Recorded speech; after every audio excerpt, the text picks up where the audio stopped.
Sahabat peradaban kasih ekologis yang terkasih, selamat berjumpa dalam renungan harian bersama saya Romo Alois Budi Purnomo PR melalui channel ini. Semoga panjenengan selalu sehat, tetap semangat tanpa sambat, dan selalu bahagia kebahagiaan yang bersumber dari Tuhan Allah kita.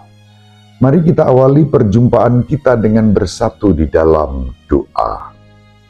Allah Bapa yang Maha Pengasih dan Penyayang, kami bersyukur kepadamu karena Putramu Yesus Kristus yang senantiasa datang untuk memberikan kemerdekaan batin yang menyembuhkan lahir dan batin, jiwa dan raga siapapun yang percaya kepadanya. Bahkan berkat karunia Roh Kudus yang dicurahkannya, sebagaimana sudah diajarkannya, bahwa Engkaulah Bapa kami yang ada di surga, kami pun boleh menyebut Engkau sebagai Ya Aba, Ya Bapa kami. Semoga kami senantiasa hidup dalam kerendahan hati penuh syukur dan sukacita sebagai putri-putramu sepanjang segala masa. Amin. Sahabat peradaban kasih ekologis yang terkasih, mari kita baca surat Santo Paulus kepada umat di Roma bab 8 ayat 12-17. Saudara-saudara, kita ini orang berhutang, tetapi bukan kepada daging, supaya hidup menurut daging. Sebab jika kalian hidup menurut daging, kalian akan mati. Tetapi jika oleh Roh kalian mematikan perbuatan-perbuatan tubuhmu, maka kalian akan hidup.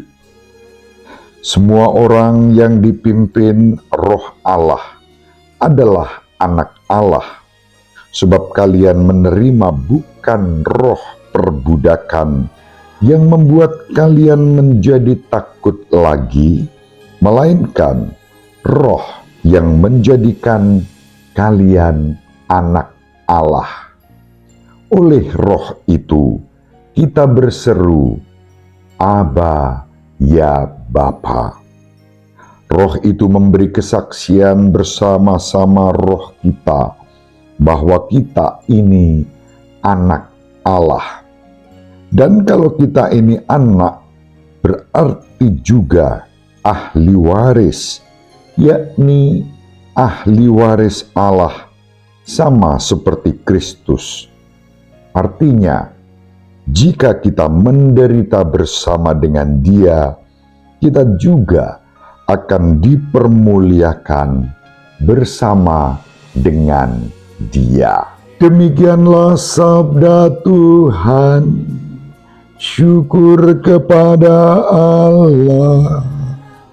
Sahabat peradaban kasih ekologis yang terkasih, surat Santo Paulus kepada umat di Roma yang kita baca sebagai bacaan pertama dan kita renungkan pada hari ini istimewa. Di sana disebutkan jati diri kita sebagai pribadi-pribadi yang istimewa juga.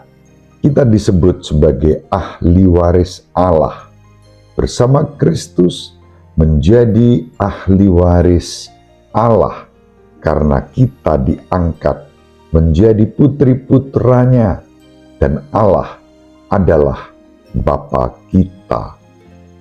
Tuhan Yesus Kristus sendiri sudah mengajarkan agar kita menyebut Allah sebagai Bapa kita saat Yesus mengajarkan doa Bapa kami.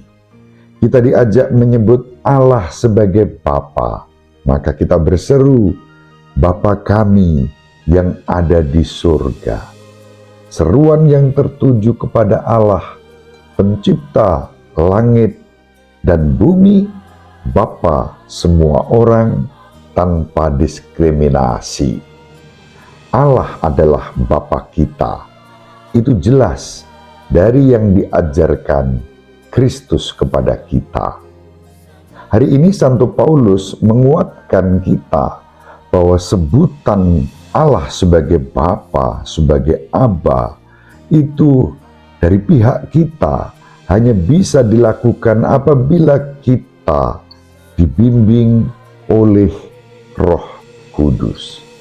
Berkat Roh Kudus, yakni Roh Kristus sendiri yang dicurahkan kepada kita, maka kita berani berseru, Aba, ya Bapa. Berkat Roh Kudus, penghayatan kita sebagai putri-putra Bapa dan keberanian kita menyebut Allah sebagai Bapa semakin jelas. Sahabat peradaban kasih ekologis yang terkasih, sebagai putri-putra Bapa, kita diberi roh yang menghidupkan, Roh Kristus sendiri yang menderita sengsara, wafat, dan bangkit untuk menebus dosa-dosa kita. Berkat Roh Kristus, kata Santo Paulus, kita berseru, Aba, ya Bapa. Allah adalah Bapa kita, dan dengan demikian kita juga dimerdekakan dari belenggu-belenggu yang membuat hidup kita tertekan oleh hukum-hukum yang seharusnya kita hayati di dalam semangat roh yang memerdekakan. Sahabat peradaban kasih ekologis yang terkasih, yang diserukan oleh Santo Paulus dalam bacaan yang pertama, suasana batinnya sangat berbeda dengan apa yang diwartakan di dalam Injil. Yesus sendiri berhadapan dengan orang-orang yang dibelenggu oleh hukum-hukum yang membebani, bahkan sampai-sampai ketika Yesus menyembuhkan orang sakit pada hari Sabat, mereka masih dipenuhi dengan belenggu atas hukum hari Sabat itu. Namun, Yesus memerdekakan, belenggu hukum Sabat diretas demi kemuliaan Allah, demi kemerdekaan orang yang menanggung beban penderitaan. Yesus menyembuhkan orang sakit pada hari Sabat, meskipun Yesus dikritik oleh orang-orang Farisi dan ahli-ahli Taurat sebagai sebentuk pelanggaran terhadap hukum. Namun, demi kepentingan martabat kemanusiaan yang dijunjung tinggi dan dimerdekakan oleh Yesus, maka kendati pun secara hukum Yesus dituduh melanggar hukum Sabat, namun tindakan Yesus menyembuhkan orang sakit pada hari Sabat itu tetap sah. Bagian dari upaya memerdekakan belenggu-belenggu yang membebani kehidupan dan membawa pada kesejahteraan, bahkan keselamatan. Sahabat peradaban kasih ekologis yang terkasih, kita bersyukur dipanggil menjadi putri-putra Allah sendiri, disebut sebagai ahli waris Allah. Bersama Kristus, kita berjuang mengalami setiap penderitaan yang kita tanggung karena iman kita pada Kristus, karena bimbingan Roh Kudus yang membuat kita berani menyebut Allah sebagai Aba dan Bapa dengan segala konsekuensinya. Semoga kita dianugerahi kesetiaan, kerendahan hati, rasa syukur, dan sukacita sebagai putri-putra Bapa, membawa damai sejahtera di dalam kehidupan kita sehari-hari. Ibu Maria selalu mendoakan kita, Bapak Yosef merestui kita dengan keheningannya. Semoga panjenengan semua sahabat peradaban kasih ekologis yang terkasih bersama seluruh anggota keluarga dimanapun berada, dibimbing, dilindungi, dan diberkati oleh Allah yang Maha Kuasa, Bapa dan Putra dan Roh Kudus. Amin. Terima kasih, salam sehat, tetap semangat tanpa sambat. Selalu bahagia kebahagiaan yang bersumber dari Tuhan Allah kita. Salve, shalom, salam sejahtera, berkah dalam.